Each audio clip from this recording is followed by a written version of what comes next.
अच्छा भाई बेसिकली अभी जो है ना क्या कहते हैं इनको इस तरीके से हिलाने का एक रीज़न और भी है कि भाई चूज़ा फीड तो खाएगा खाएगा साथ में जमा नहीं हो। अगर चूज़े को ज़्यादा ठंड लगेगी ना तो चूज़ा एक दूसरे पे लेयर लगा के मरना शुरू हो जाता है। मैं आपको पर्सनली बताऊँ, एक दफ़ा बारिश के अंदर हमारे पास चूज़े आती हैं, डिपेंड करता है मेडिसिन टू मेडिसिन, हल्की फुल्की वेरिएशन रहती है। अगर ऑगमेंटेड वगैरह यूज़ कर रहे हो तो मेरे हिसाब से 24 घंटे से पहले पहले कर लें, 22-23 घंटे के अंदर उसको चेंज कर लें।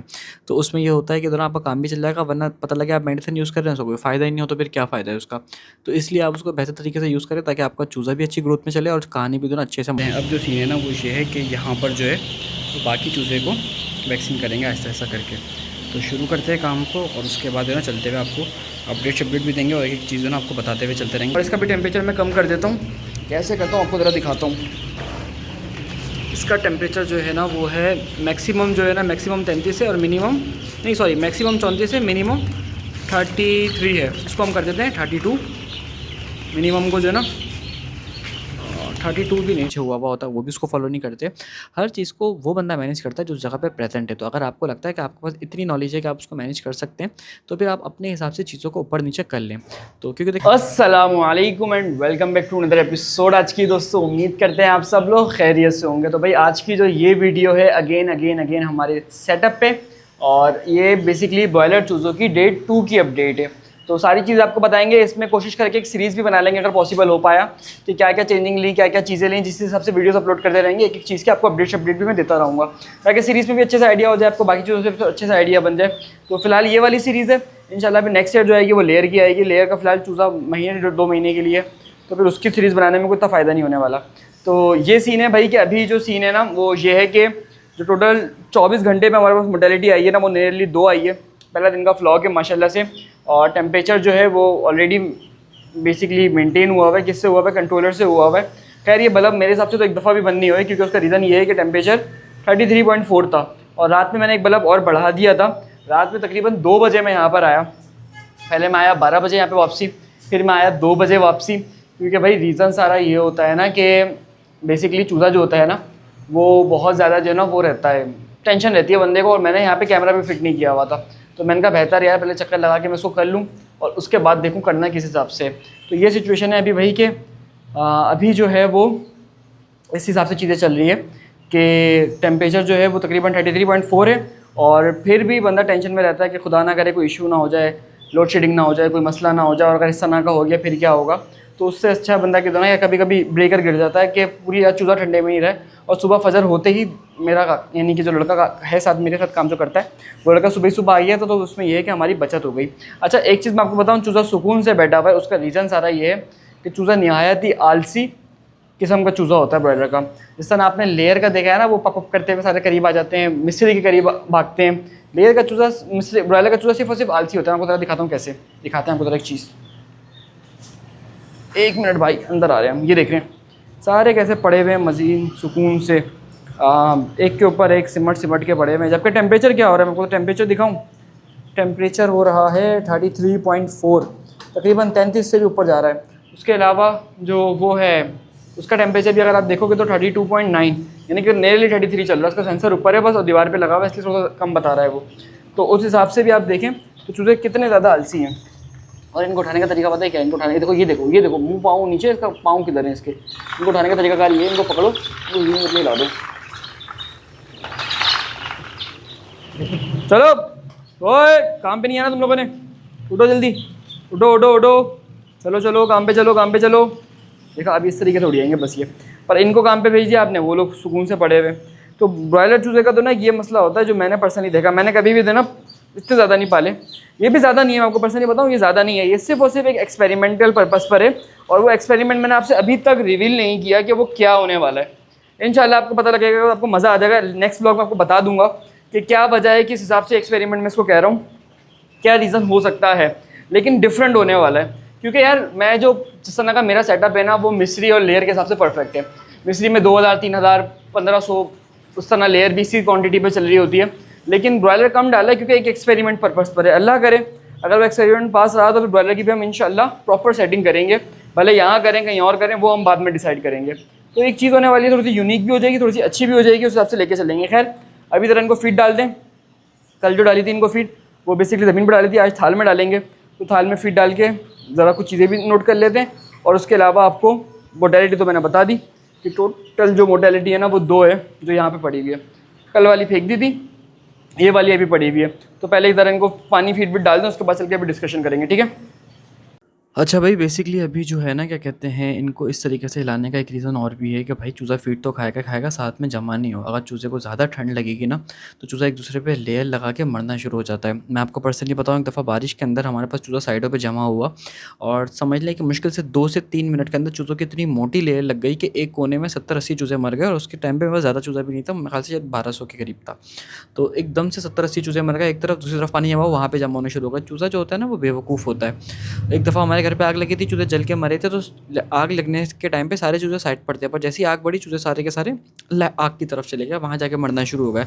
तो कुछ चीज़ें आप अपने माइंड में भी रखें, और अगर आपको लगता है आपके पास टाइम नहीं है, आप टेम्परेचर फुली मेंटेन रख के छोड़ सकते हैं चूज़े को, तो आप ना इसको ऐसे भी छोड़ सकते हैं। पर मेरा मशवरा हिलाएं तो कम से कम वो फीड जो ना ज़्यादा से ज़्यादा खा लेगा, वरना पता है क्या, वो खाली सुस्त पड़ा रहेगा और उस चक्कर में वो शुरू के जो डेज़ है ना उसमें वो वेट तोड़ देगा अपना और अच्छा रिटर्न नहीं आएगा। तो ये कुछ चीज़ें सोचा मैं आपको बताऊँ। हो गया यहाँ पे कि फीड डाल दिए चूज़ों को, आपके सामने मोटेलिटी देख ली है।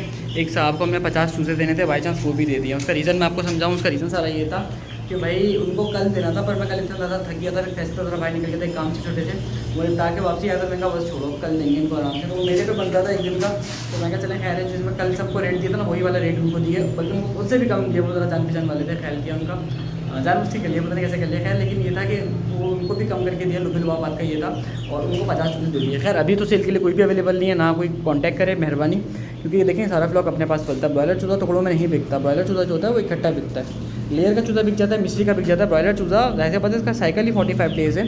तो 15 दिन का सेल करूँगा तो सामने वाले के लिए क्या हेल्पफुल होगा, कुछ भी हेल्पफुल नहीं होने वाला।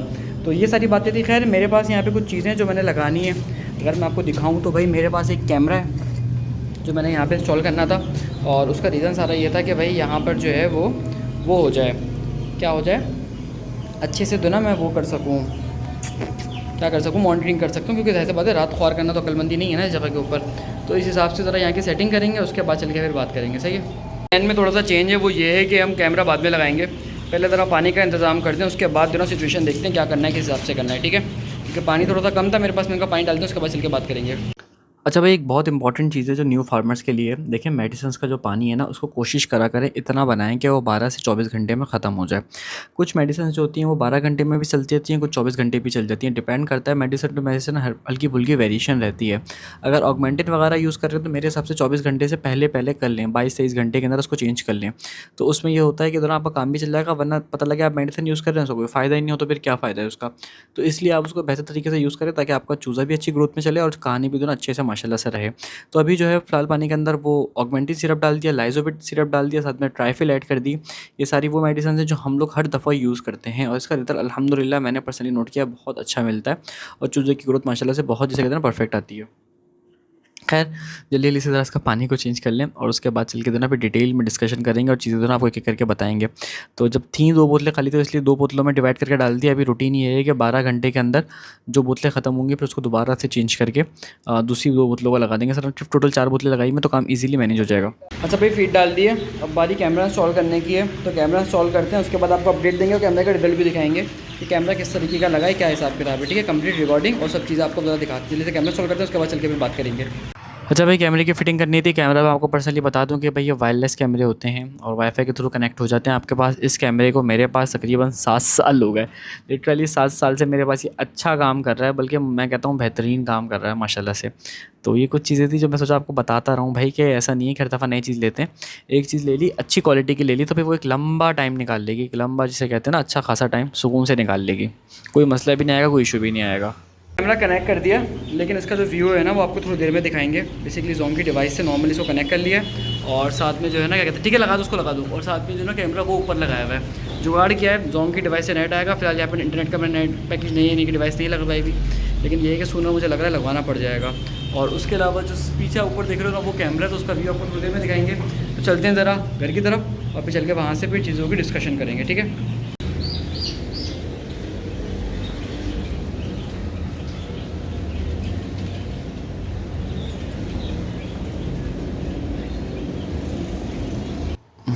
अच्छा भाई, क्या कहते हैं, फाइनली बारी आ गई है चूज़ों की डिबकिंग की। मैंने उस टाइम पे ऑडियो रिकॉर्ड नहीं करा, मैं खुद बहुत जल्दी में था और चीज़ें जो थी ना वो अनबैलेंस हो गई थी। बेसिकली मुझे कंफर्म ही नहीं था कि आज होगी भी नहीं होगी, एकदम से अंकल आ गए तो डिबकिंग भी हो गई। और ये डिबकिंग नेक्स्ट डे हो रही है, जिस दिन मैंने चूज़ों की वैक्सीन करी थी, सॉरी सेटिंग दिखाई थी आपको कैमरे की, उस दिन की नहीं है, उसके नेक्स्ट डे की डिबकिंग है।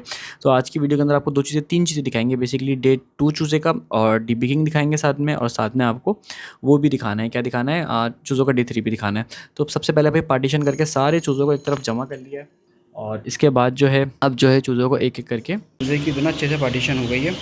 और क्या कहते हैं, अब जो सीन है ना वो ये है कि यहाँ पर जो है तो बाकी चूज़े को वैक्सीन करेंगे ऐसा ऐसा करके। तो शुरू करते हैं काम को और उसके बाद जो है ना चलते हुए आपको अपडेट भी देंगे और एक एक चीज़ जो ना आपको बताते हुए चलते रहेंगे किस हिसाब से करना है। अंकल मशीन की फ़िटिंग कर रहे हैं, मशीन की फ़िटिंग हो जाए उसके बाद चल के फिर डिटेल के अंदर जो ना बात होगी। अच्छा भाई, डिबकिंग के लिए मैं आपको कुछ इंपॉर्टेंस बता दूं। कोशिश करा करें चूज़े की एज इस तरह रखें कि चूज़ा जो है वो बड़ा हो, थोड़ा ताकतवर हो, ज़्यादा कमज़ोर भी ना हो। देखें जो चार्ट्स मिलते हैं, जो वैक्सीनेशन चार्ट्स जो वो मिलते हैं डिबकिंग के चार्ट्स, कभी भी इनको आपको फॉलो नहीं करना होता एग्जैक्टली। ऐसा नहीं है कि कोई आसमानी सहीफ़ा है आपने उसको इस्तेमाल करना है, आपने चूज़े को लेके चलना है। मैं आपको अपनी परफॉर्मेंस बता रहा हूँ। हमने फार्म्स पे टाइम गुजारा है, फार्म पे जो बॉडी वेट होता है चूज़े का वो आगे पीछे हुआ होता है, वो भी उसको फॉलो नहीं करते। हर चीज़ को वो बंदा मैनेज करता है जो उस जगह पे प्रेजेंट है। तो अगर आपको लगता है कि आपके पास इतनी नॉलेज है कि आप उसको मैनेज कर सकते हैं, तो फिर आप अपने हिसाब से चीज़ों को ऊपर नीचे कर लें। तो क्योंकि देखें मैं आपको पर्सनली बताऊँ, फार्मर वही होता है जिसको चूज़ा खुद बताए कि भाई मुझे इस चीज़ की ज़रूरत है, इस चीज़ से मुझे मसला है। तो ये सारी चीज़ होती है जिसका इंसान को तो ना ख्याल। अच्छी खासी मेहनत के बाद फाइनली जो बेसिकली चूज़ा है ना वो तो अल्हम्दुलिल्लाह पूरा हो गया है। और अब जो है आपको खाली जगह भी दिखा देते हैं कि जहाँ बची है, यानी कि बस आखिरी का चूज़ा चल रहा है जो बचा कुछ है, वरना मेजॉरिटी जो है ना वो अल्हम्दुलिल्लाह फ़िलहाल उसकी डिबकिंग हो गई है। अभी जो है अभी ये बचा हुआ है बस, और इसकी कहानी जो है ना थोड़ी सी एंड वाली चल रही है। खैर थोड़ा इंतज़ार करते हैं तब तक इंशाल्लाह एंड भी हो जाएगा और उसके बाद इंशाल्लाह ताला आपको इसकी आखिरी की अपडेट्स भी देंगे। तो माशाल्लाह से भाई कहानी हो गई एकदम परफेक्ट बेहतरीन अपने एंड से, और अल्लाह ने चाहा तो अब चीज़ें जो हैं वो इंशाल्लाह कंट्रोल में रहेंगी। खैर थोड़ा वेट करते हैं, उसके बाद चल के फिर जो है इंशाल्लाह बात करेंगे। सही है, कुछ चूज़े की कर दी है, कुछ की कर दी है। ये अच्छा टोटल जो था ये टोटल ऑलमोस्ट 1500 के करीब था जब आया था। तो अभी जो है ना इसको उसमें से कुछ अच्छा खासा सेल भी कर दिया है। तो कुछ की इसमें कोशिश करूँगा कॉपी करूँ कुछ नहीं भी करूँगा क्योंकि कभी ज़रूरत नहीं पड़ेगी। बहुत सारे आपको पहले भी दफ़ा दिखाई है, लेकिन डिटेल में जितनी चीज़ें मुनासिब लगेंगी ना उतनी चीज़ ज़रूर दिखाएंगे आपको, ताकि आपको अच्छे से आइडिया हो सके। अच्छा भाई, एक चीज़ ज़रूरी होती है जब चूज़े की पार्टीशन होती है ना, तो उस टाइम पे चूज़ा मरता बहुत ज़्यादा है। तो इसलिए जो है उसको हर वक्त चलाना पड़ता है कि जो है ये पाँवों से दबे भी ना, हल्के फुल्के लाते पड़े हैं, आराम से भाई लाते नहीं मारो उनको। और ये है कि क्या कहते हैं अच्छे से तो ना वो भी हो जाए, क्या हो जाए, चूज़ा जो है दबके भी ना मरे। तो ये सारी सिचुएशन है, इसको जैसे जैसे करके चलाते हैं और उसके बाद चल के जो है फिर बात करेंगे और आपको इंशाल्लाह अपडेट्स देंगे आगे की। अच्छा भाई, एक चीज़ बता दूं कि आप में से बहुत सारे लोग जो है ना वो कांटेक्ट करते हैं और कहते ये हैं कि बेसिकली तो ना यार इनका अंकल का नंबर दे दो। तो भाई देखें, पता है बात क्या है, वीडियो में इसलिए नहीं इनका नंबर दिया जाता। इनका पहली वीडियो पे मैंने नंबर दिया हुआ था। अगर आप मुझसे पहली डिबकिंग की वीडियो देखोगे ना, आप ढूंढ सकते हो तो ढूंढ लो, तो भाई आपको पता लग जाएगा। इनका नंबर मैंने उस वीडियो में दिया हुआ है। उसके बाद होता क्या है, लोग डायरेक्टली इनको कॉल कर देते हैं और करने के बाद कहते क्या है कि कह रहे हैं पहली बात तो लोगों को तमीज़ नहीं है। रात के टाइम आराम का वक्त होता है, उस टाइम कॉल कर देते हैं और कहते हैं यार ये चीज़ समझा दें, ये करा दें, इस तरह वैक्सीन करनी है, वो करनी है। पहली बात तो कह रहे काम धाम होता नहीं है, दूसरा फालतू में तो ना सिर्फ वक्त ज़ाया करते हैं। तो उन्होंने मुझे कहा है पर्सनली कि यार आपको जिसको भी नंबर देना हो आप खुद देना अपने हिसाब से, मेरा नाम मुझे इस तरीके से डायरेक्ट नंबर नहीं दे देना। अगर आपको बंदा सही लगे तो आप ले लेना। तो जिसको नंबर चाहिए वो व्हाट्सएप पर मैसेज करें, अगर फिजिबल लगा तो देंगे, वरना भाई सीधी सी बातें नहीं देंगे। सामने वाले का होता ही नहीं है, क्योंकि आप में से बहुत सारे लोगों को बताऊँ तमीज़ ही नहीं होती। रात के 2-2 3-3 बजे कॉल करते हैं। अब बंदा सोचता पता नहीं कोई इमरजेंसी ना हो गई, अल्लाह खैर करे, और पता लगे कोई बंदा बाहर का कांटेक्ट कर रहा हो, अपना फार्म वार्म भी 10 चीज़ें पता लगता है वो बंदा अजीबो-गरीब बात कर रहा हो। भाई कॉल करके कहता है भाई तोड़े कोल चूचा आएगा। नहीं भाई साढ़े कोल चूचा नहीं आएगा, साढ़े ऐसी तो ना क्या बोलूँ मैं, पर्सनली ज़रा पंजाबी भी नहीं आती। खैर तो भाई ये कुछ चीज़ें होती हैं, ख्याल करा करें। आप लोगों का भी बड़ा शुक्रिया जो लोग टाइम निकाल के वीडियोस देखते हैं, तहे दिल से शुक्रिया। बट कुछ एथिक्स होते हैं, उसका ख्याल रखें, सामने वाले की मसरूफ़ियत का ख्याल रखें। मुझसे कॉन्टैक्ट करना है व्हाट्सएप पर मैसेज करते हैं, जब दिल करना है कर दें, लेकिन कॉल्स वगैरह के लिए तो ना सबके लिए आप ख्याल रखा करें। खैर फाइनल एंगल मैंने आपको वीडियो को दिखा दिया। अब ये है कि अब चलते हैं दूसरे वाले फ्लॉग की तरफ, फिर वीडियो को एंड करते हैं। तो भाई वैक्सीन निपटाती थी वहाँ की, और उसके बाद जो है ना वो बेसिकली आ गए दूसरे वाले सेटअप के ऊपर, ब्रॉयलर के पास। फिलहाल बायो सिक्योरिटी का तो हो गया पिंक पा टापा, लेकिन ये है कि इंशाल्लाह ताला इसका भी कुछ प्रोटोकॉल्स फॉलो करेंगे। देखें पता है बात सारी क्या है, हम जो लोग हैं ना हम लोग बायो सिक्योरिटी प्रोटोकॉल्स कितने फॉलो कर सकते हैं, हम चाह के भी वैसे फॉलो नहीं कर सकते जैसे फार्म पर होते हैं। अब टेंशन नहीं है, ज़रूरी नहीं है आपको एक एक करके रखो, हाँ बल्कि रख लो, जल्दी से रखो। मरे हुए कितने चूजे मरे आज, चलो अब निकालो थोड़ा जल्दी से। तो ये है कि भाई हम चाह के भी तो ना नहीं कर सकते इतने ज़्यादा बायो सिक्योरिटी प्रोटोकॉल्स। तो देख के भाई क्योंकि जाहिर सी बात है छोटी फार्मिंग है, छोटी जगह पर है, 10 चीज़ें जो अपने साथ साथ करनी है, तो उस हिसाब से उनको मैनेज करने की कोशिश करते हैं छोटी जगह पे। खैर अभी क्या काम है, अभी ये है कि भाई सारे फीड के बर्तन हटा के गत्ता हो रहा है गीला, और हमारे पास टाइम है नहीं फ़िलहाल, रात के बज रहे हैं, थक भी अच्छा खासे गए, तो मैंने कहा फ़िलहाल इसी के ऊपर जो है गत्ता बिछा दो फ़िलहाल के लिए। फिर ये है कि कल दिन में आके यहाँ पे नया चावल का छिलका डलवाते हैं और उसके बाद जो है ना कहानी को आगे लेके चलेंगे, क्योंकि यार वो कल आ जाएगा, अभी तो ऐसे पता आ भी नहीं सकता कहीं से। उसके अलावा जब मैं आया तो यहाँ पे टेम्परेचर 34 हो रहा था, उसका रीज़न सारा ये था कि भाई 3 बल्ब चल रहे थे, अभी जो है सिर्फ 2 बल्ब की तरफ कर दिया है, और इसका भी टेम्परेचर मैं कम कर देता हूँ। कैसे करता हूँ आपको ज़रा दिखाता हूँ। इसका टेम्परेचर जो है ना वो है मैक्सिमम जो है ना मैक्सिमम 33 है, और मिनिमम नहीं सॉरी मैक्सिमम 34 है, मिनिमम 33 है। इसको हम कर देते हैं 32, मिनिमम को जो है ना 32 भी नहीं 31.5 कर दें, सही है 31.5। और ये है चलो चलो, और ये जो है ना मैक्सिमम को भी कम करते हैं। मैक्सिमम है इस टाइम पे 31.5 है ना, 32.5 कर देते हैं, बस सही है, बस 32.5 हो गया। तो बल्ब तो बंद नहीं हुए, 32.5 पे बल्ब क्यों नहीं बंद हुए, ये भी एक अलग सवाल है, क्यों नहीं हुए बल्ब, तो बंद हो जाने चाहिए थे। इसको हम देखते थोड़ा सा क्या मसला है जाएगा। और जैसे 31.5 होगा ये वापसी बल्ब ऑन कर देगा, ये दोनों बल्ब लगे हुए 100 वॉट के, ये ऑन हो जाएंगे। ये इसका एक छोटा सा सेंसर है जिसको हमने जानबूझ के हवा में लटकाया हुआ है, दीवार से टकराएंगे ना अगर इसको हम, तो ये अलग तरीके से फिर टेम्परेचर दीवार का लेगा, फिर वो और इश्यूज़ आएंगे, तो हमेशा इसको हवा में रहना चाहिए। अच्छा आपको ज़रा इसका डेमो दिखा दें कि ये बल्ब बंद कैसे होंगे। ये है सेंसर, 1 मिनट रुकिएगा, मैं मोबाइल को पकड़ना है अपने हाथ से और ये भी देखना है। ये काम करते हैं ना हम, इसको ऐसे रखते हैं, ये नहीं हुआ, ये 32.5 आ गया, पूरा इस चक्कर में ये बंद हो गया बल्ब। अब ये होगा क्या, जैसे ही थोड़ा ठंडा होगा ना सेंसर, ये फ़ौरन से इसको वो कर देगा, क्या कर देगा, बल्ब को ऑन कर देगा। तो अभी 32.6 हो गया माशाल्लाह से, 32.7 हो गया। खैर भाई ये बंद ही हो गया, तो बल्ब टच कर रहा था उससे पहले इसका टेम्परेचर हाई हो गया, अभी ये मुसलसल अप हो रहा है। तो अब ये है कि जब टेम्परेचर कम होगा तो ये खुलेगा, अदरवाइज़ ये बंद रहेगा। थॉमस रेगुलेटर था, पर अभी टेम्परेचर मुसलसल 33.5 पे चला गया, इसका मतलब फ़िलहाल जो ना हीट प्रॉपर हो गई है। खैर अभी इसको छोड़ते हैं, फीड डालते हैं, पानी डाल दिया, और फीड डाल के बस फिर निकलने वाली करते हैं, क्योंकि भाई दिन हो गया लंबा। हमारा भाई डाल दो, जल्दी से पानी रख दो। थाल में दे रहे हैं, कल से इंशाल्लाह ताला इसको थाल हटा के इसको फीडर रखना शुरू करेंगे। आज थोड़ी सी जल्दी भी है, काम भी ज़्यादा है, तो ये वाली सिचुएशन है। तो खैर भाई वीडियो में अभी देखिए टेम्परेचर हो रहा है 31.9, और उसमें दिखा रहा है 32.2। बहुत मामूली सा डिफरेंस है, उसकी वजह सारी ये है कि ये ज़मीन पे रखा हुआ है और वो ऊपर है, और उसके अलावा एक्यूरेसी नहीं होती, +2 माइनस बंदा अपने माइंड में रखे चूज़ा पालते हुए। इसीलिए मैं कहता हूँ कभी भी थर्मामीटर पे नहीं चलो, चूज़े पे चलो, तो आपको चूज़ा बताएगा कि टेम्परेचर क्या है क्या सही है। थर्मामीटर रखो, आपको आइडिया हो, लेकिन ये नहीं सोचो कि जो बुक में 33 बताया तो मैं 33 रहूँगा। जैसे कि इस पर 31.8 हो गया और उस पर 32.1 हो गया, देख रहे हो, मैं आपको दिखाता हूँ जूम करके, ये देखो। तो उस हिसाब से दोनों को फोकस करते हुए चलना चाहिए। तो खैर वीडियो को यहीं पर ही एंड कर देते हैं कि आज अलहमदुलिल्लाह डिबेकिंग हो गई, कल एक आधे में वैक्सीन भी हो जाएगी। तो उम्मीद करते हैं वीडियो आपको अच्छी लगी हो। वीडियो अच्छी लगी तो वीडियो को लाइक करेगा, और साथ में मुझसे कोई फार्मिंग सीखना चाहते हो तो फार्मिंग का कोर्स भी बाय कर सकता है, जिसकी फ़ीस है 2500 रुपीज़। कोर्स की मज़ीद डिटेल के लिए आप मुझसे व्हाट्सएप पे कांटेक्ट कर सकते हैं, नंबर आपको मेरा स्क्रीन पे गिवन है। मिलते हैं अगले एपिसोड में, अपना और अपना हेलो एल का ख्याल रखेगा। अल्लाह हाफिज़। अच्छा क्या कहते हैं, फार्मिंग के साथ साथ कुछ चीज़ बता दूँ, क्या कहते हैं, कोर्स भाई उनके लिए भी बेनिफिशियल है जो लोग फार्मिंग कर रहे हैं या करना चाहते हैं, क्योंकि मुझे खुद फार्मिंग करते हुए तकरीबन 7 साल हो गए, और जो साथ में मेरी डिग्री है वो भी BS पोल्ट्री साइंस की है। तो अगेन मिलते हैं अगले एपिसोड, अपना ख्याल रखेगा। अल्लाह हाफिज़।